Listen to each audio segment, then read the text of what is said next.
Say no plastic.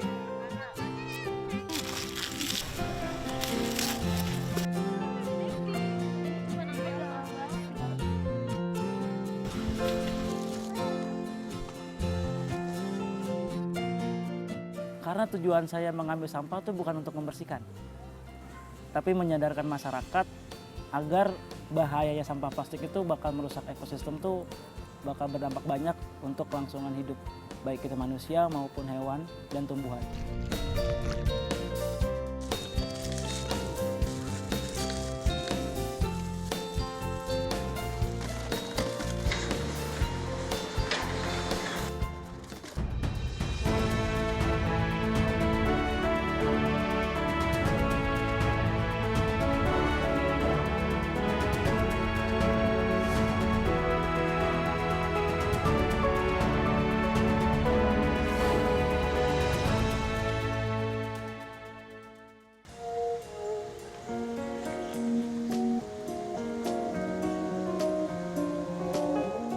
Membentang sepanjang 120 km, Sungai Ciliwung sejatinya hadir untuk memberikan penghidupan bagi mereka yang membutuhkan. Sayang, berbagai kebaikan pemberian alam perlahan dirusak oleh tingkah manusia.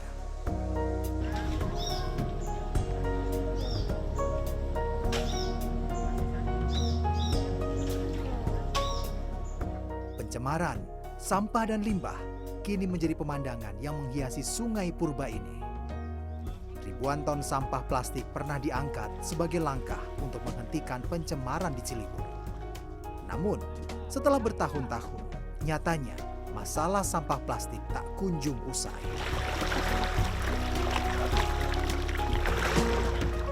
Kondisi ini membuat Syahik Harpi, seorang pemuda warga asli bantaran Sungai Ciliwung, tergerak untuk melakukan langkah kecil menyelamatkan ekosistem Sungai Ciliwung. Sadar akan bahaya dari sampah plastik, sejak lama Syahik yang sering beraktivitas di bantaran sungai rajin memungut sampah plastik. Banyak beberapa oknum yang masih tidak sadar dengan bahaya sampah plastik khususnya ya. Jadi dari rumah tangga tidak dipilah lagi, langsung buang ke sungai atau buang ke kali, ke jalanan, atau bahkan saya melihat di jembatan gantung Pasar Minggu itu ditaruh di jembatannya itu sendiri. Itu cukup mengenaskan menurut saya. Jadi kalau kesadaran masyarakat secara umum mungkin belum banyak yang sadar. Enggak cuma manusia, tapi hewan, tumbuhan, udara pun juga kena dampaknya. Karena dengan kita buang sampah misalkan lah, enggak ke kali gitu. Kita naruh sampah di rumah, udah kita pilah, tapi kita nggak tahu tuh sampahnya tuh berakhir kemana. Apakah si pembuang sampahnya ini akan berakhir di TPA atau ke tempat lain? Misalkan dia larinya ke sungai, terus berakhir di laut, plastik itu akan menjadi mikroplastik. Nah, mikroplastiknya itu akan dimakan oleh ikan-ikan. Sedangkan ikan-ikan itu kita selalu konsumsi setiap hari. Dan yang berbahaya lagi adalah plastik itu akan merusak terumbu karang di laut. Syahik yang tinggal bersama ibunya di Kampung Astawana, Kelurahan Balekambang, Condet, memang lebih banyak menghabiskan waktunya di pinggir sungai. Salma, ibu Syahik, mengaku tidak banyak berkomunikasi dengan putranya saat berada di rumah. Namun sang ibu terus mendukung aktivitas sang anak. Daripada dia ngapa-ngapain, biarin tuh namanya kerjaan girang. Kan gak cucu saya ngikut kalau ngikutin sampah. Pada diajak sama dia tuh, pada mengutin sampah. Ngikut, cucu saya juga tuh. Gimana rasanya kenal banjir?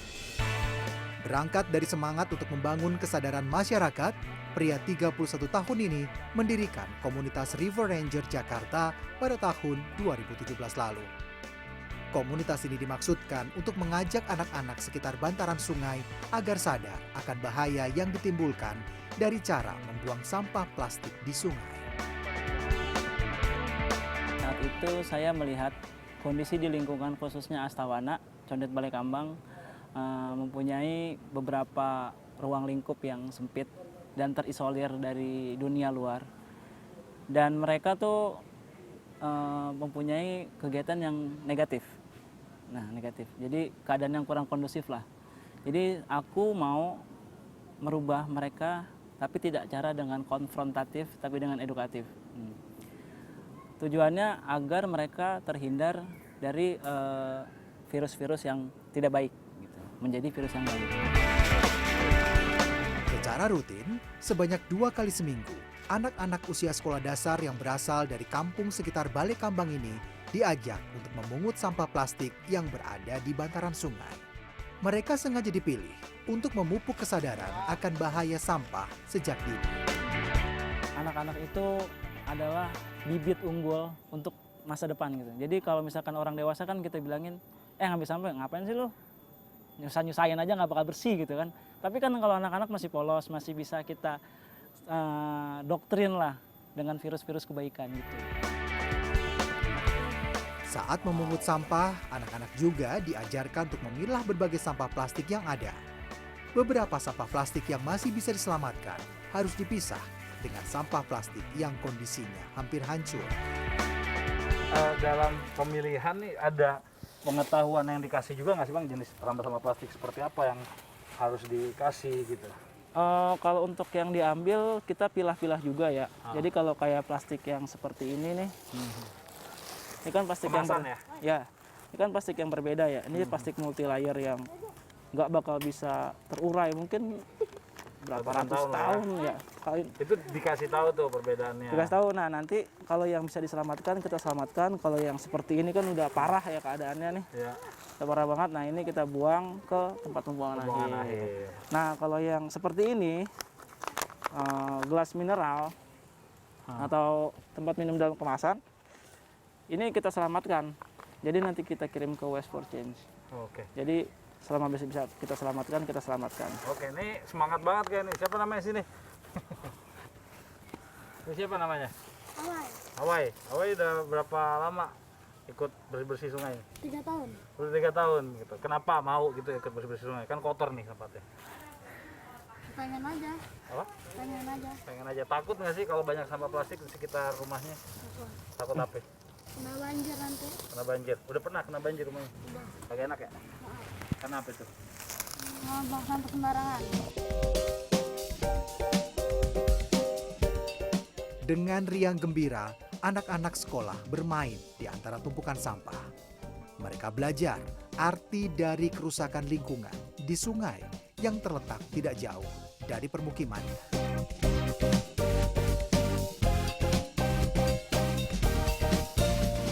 Bicara masalah sampah di bantaran dan Sungai Ciliwung tidak akan ada habisnya. Ini hanyalah sebagian kecil dari sumbangan oknum manusia yang memilih untuk tidak bersahabat dengan alam. Beruntung ada tangan-tangan kecil yang masih mempedulikan dengan kondisi Sungai Ciliwung.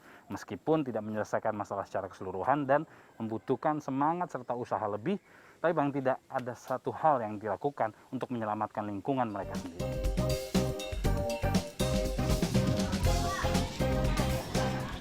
Komunitas River Ranger memiliki 5 anggota yang merupakan teman Syahik di sekitar kawasan Balai Kambang Condet. Sementara anak-anak yang bergabung di komunitas ini berjumlah 17 orang. Berbagai aktivitas yang melibatkan pihak luar dulu sering digelar, bahkan dengan bantuan relawan dari luar komunitas. Dalam jumlah yang lebih banyak, Syahik dan anggota River Ranger pernah mengumpulkan sampah plastik yang jumlahnya mencapai ratusan kilogram dalam satu hari. Kalau secara pribadi seminggu bisa sampai 4-5 kali memungut sampah ya. Dan kuantitasnya itu tidak terlalu banyak, paling cuma beberapa kilo, 4-5 kilo per hari gitu. Tapi kalau secara umum maksimal pernah mencapai 700 kg dalam waktu setengah jam. Itu cuma di bantaran Sungai Condet, khususnya di Gua Monyet. Dan itu luas yang kita ambil sampahnya cuma 100 meter saja. Nggak sampai menyusur ke pinggiran kali yang ke atas atau ke hilir gitu. Namun, sejak pandemi virus corona melanda, Syahik membatasi jumlah anak-anak yang ingin mengikuti kegiatan di bantaran sungai. Secara bergantian, mereka akan diizinkan ikut dengan mematuhi protokol kesehatan. Selain sampah kiriman dari hulu sungai, pencemaran sampah plastik di sekitar Condet juga berasal dari warga sekitar. Warga mengaku terpaksa membuang sampah di sekitar lingkungan dan bantaran sungai karena tidak mendapat fasilitas tempat pembuangan sampah. Padahal, khusus di sekitar wilayah Balekambang, keberadaan sampah menjadi salah satu penyebab terjadinya banjir. Ya kalau dibandingin dari zaman saya kecil ya, itu kita kecil saya masih ngerasain mandi di kali. Masih ngerasain kalau pagi itu ikut orang tua cuci di kali. Itu kalau sekarang, wah sampahnya udah makin parah. Biasanya sampahnya asalnya dari mana? Ya kebanyakan sih kalau yang saya lihat sendiri itu dari rumah tangga. Warga Sembakan buang. Terus banyak pembuangan sampah di pinggir-pinggir kali gitu kan. Kayak gitu. Pak Zainal pernah nggak hilap gitu Pak sampah ke kali ini? Kalau saya sih kan jauh nih. Aha, Ya kalau saya paling saya bakar. nggak buang kali. Iya. Kondisi masyarakat yang kurang peduli akan pencemaran sampah plastik di sungai membuat Syahik resah. Ia sadar apa yang telah dilakukan tidak akan membuat kondisi sungai bersih seketika. Namun hal ini harus terus dilakukan. Karena tujuan saya mengambil sampah itu bukan untuk membersihkan, tapi menyadarkan masyarakat agar bahayanya sampah plastik itu bakal merusak ekosistem tuh, bakal berdampak banyak untuk kelangsungan hidup, baik itu manusia maupun hewan dan tumbuhan.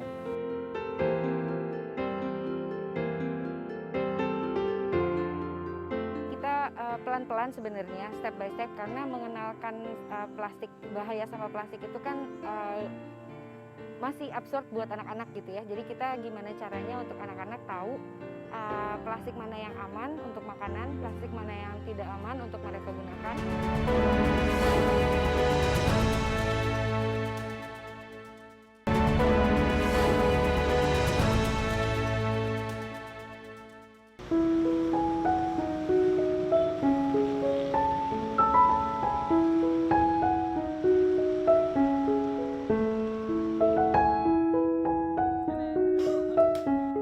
Bagi Syahik dan anggota komunitas River Ranger Jakarta, masalah sampah plastik tidak akan selesai jika hanya melakukan pembersihan saja.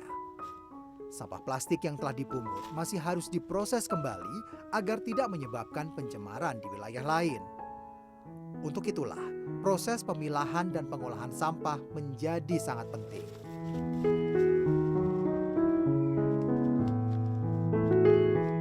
Sampahnya itu nggak semuanya berakhir ke pembuangan air. Ada yang misalnya kita bisa selamatkan, kita selamatkan. Misalkan kayak gelas plastik yang buat minum atau sejenisnya, atau botol kemasan, itu biasanya kita ambil dan kita kirimkan ke armada kemasan atau waste for change. Jadi sampah plastik yang bisa diselamatkan, kita selamatkan. Tapi yang nggak bisa, baru kita kirim ke pembuangan akhir. Setelah aktivitas pemungutan sampah berlangsung, Syahik biasanya memisahkan jenis sampah organik dan sampah plastik. Khusus untuk sampah organik, seperti sisa makanan hingga kulit buah-buahan, anggota komunitas biasa mengolahnya menjadi kompos. Proses pengolahan kompos cenderung sederhana, karena hanya membutuhkan wadah seperti pot. Kesemua bahan organik itu kemudian akan dimasukkan ke dalam wadah, lalu ditumbuk, disiram, dan akan dibiarkan selama kurang lebih 3 minggu. Proses ini akan menghasilkan jenis pupuk kompos yang bisa digunakan untuk tanaman rumahan. Sementara, untuk sampah plastik akan dibersihkan terlebih dahulu, kemudian kembali dipilah. Beberapa sampah akan disumbangkan ke penampung sampah plastik untuk kebutuhan pembuatan eco-brick.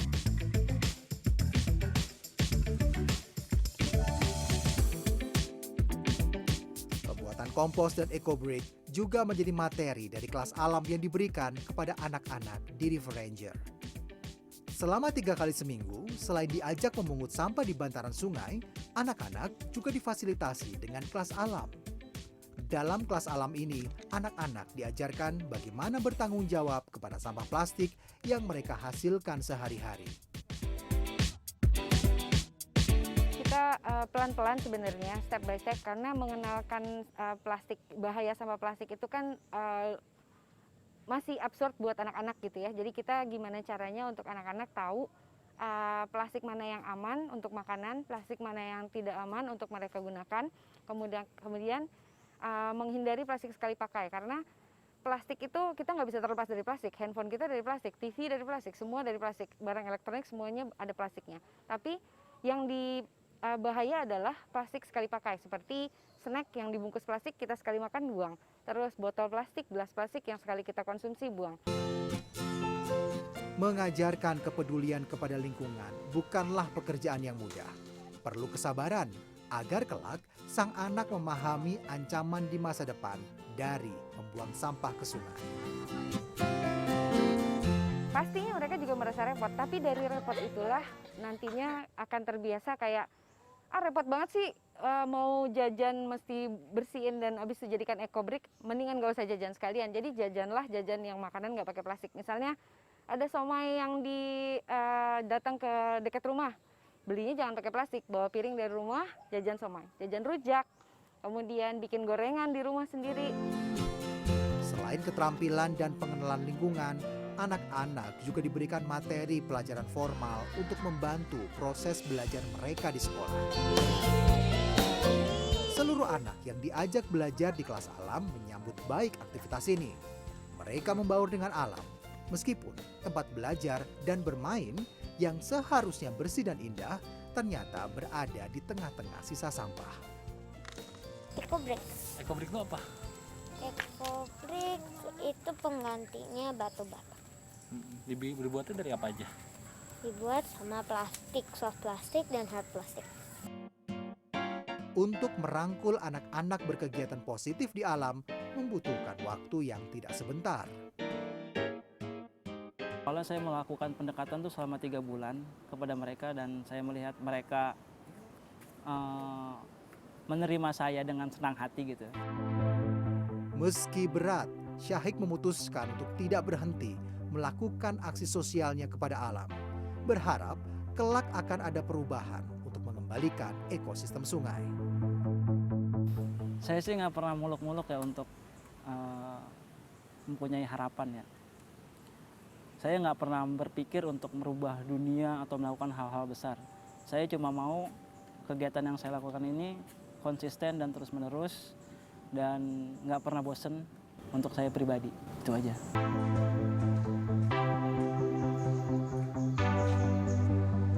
Terus ada pohon menteng, ada pohon gandaria, terus pohon ciplukan juga ada, kemudian pucung di sini masih ada, pohon salak dan pohon duku. Itu langka, pohon-pohon langka semua ya Bang? Pohon duku, pohon salak langka banget karena cuma ada di sini mungkin.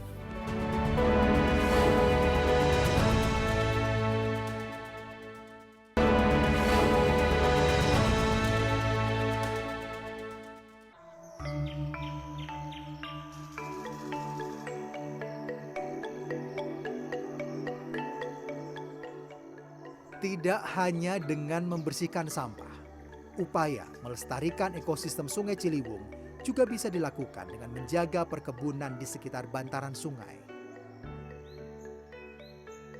Di aliran Ciliwung Condet terdapat sebuah perkebunan yang dengan asrinya tegak berdiri di antara belantara gedung kota Jakarta.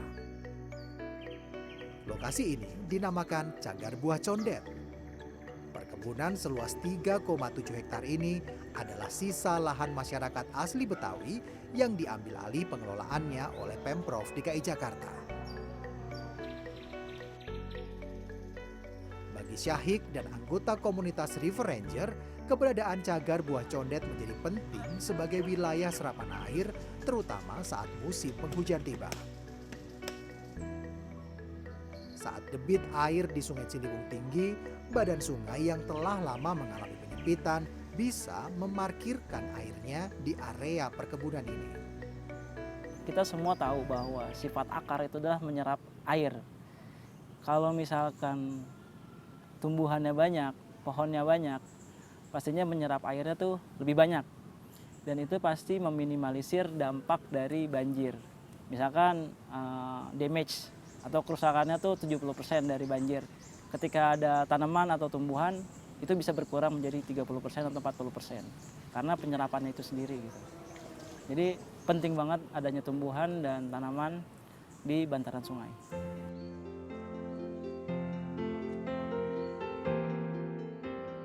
Untuk itulah, anggota River Ranger kerap melakukan aktivitas penelitian singkat di perkebunan ini.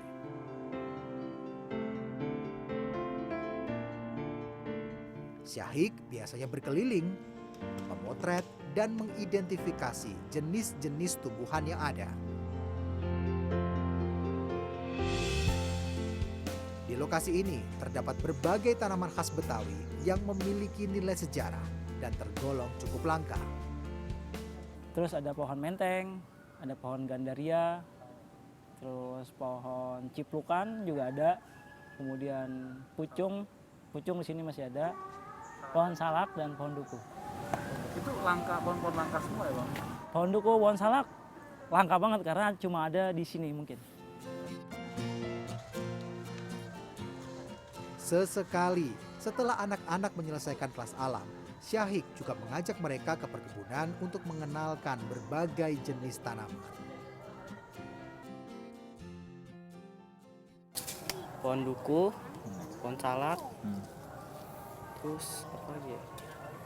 Pohon kecapi, Banyak ya? ya banyak. Itu pohonnya tahu nggak udah pada langka?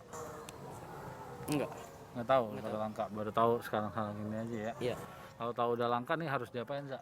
dijaga Dijaga biar apa? biar nggak punah. Salah satu pohon yang ada di sini, menurut cerita masyarakat setempat, merupakan jenis pohon yang menjadi cikal bakal penamaan wilayah Condet. Katanya banyak sekali jenis tanaman yang udah mulai langka di sini. Ada berapa jenis dan apa aja mungkin? Yang masih ada di kawasan Condet ya, khususnya di Cagar Buah Condet ini kurang lebih ya masih ada sekitar 7-10 jenis tanaman. Nah, di sana salah satu pohon yang banyak sejarah dan ceritanya. Oh, Ya, pohon legenda banget ya pokoknya. Bang, ini apa pohon apa nih Bang? Dan kenapa katanya banyak sejarah dan legendaris ini? Nah, ini sebenarnya namanya adalah pohon ondet atau buni ya. Ini adalah salah satu cikal bakal kenapa sih disebut Condet. Ya kan? Kawasan Condet gitu ya. Nama Condet ini awal mulanya berasal dari pohon ini salah satunya. Pohon buni ini. Pohon buni. Gimana Nah, cerita itu, Bang? Jadi ceritanya dulu adalah Condet itu adalah Ci dan Ondet. Ci itu artinya air, ya kan kita tahu semua Ciliwung, Cisadane, Ci itu adalah artinya air. Nah, kebetulan Condet ini adalah kawasan yang berada di bantaran sungai Ciliwung gitu kan. Nah, ondet itu adalah salah satu pohon ini, namanya pohon ondet atau pohon buni yang dulunya banyak tumbuh di sekitar bantaran sungai atau di kawasan Condet ini. Dan berakhirlah dari Condet, dari Condet menjadi Condet. Itu jadi Berarti dari Cindet, Ciondet Ciondet, jadi disingkat di Condet. jadi Condet.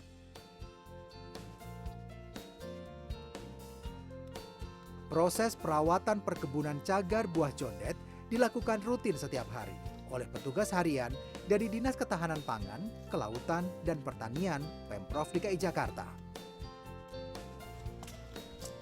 Beberapa tanaman langka lainnya seperti salak dan duku condet ternyata memiliki teknik perawatan yang sedikit berbeda dengan jenis tanaman yang sama di wilayah lain.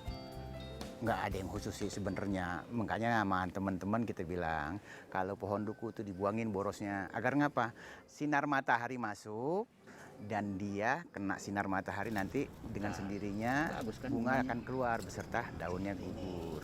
Kayak begitu pemeliharaan. Kalau pohon salak seperti itu, tadi saya bilang batang-batang yang tua yang kering itu dibabat karena kita ini nggak kayak saya di Sleman, nggak ada pohon atasnya. Kalau Sleman itu cuma pohon salak toh.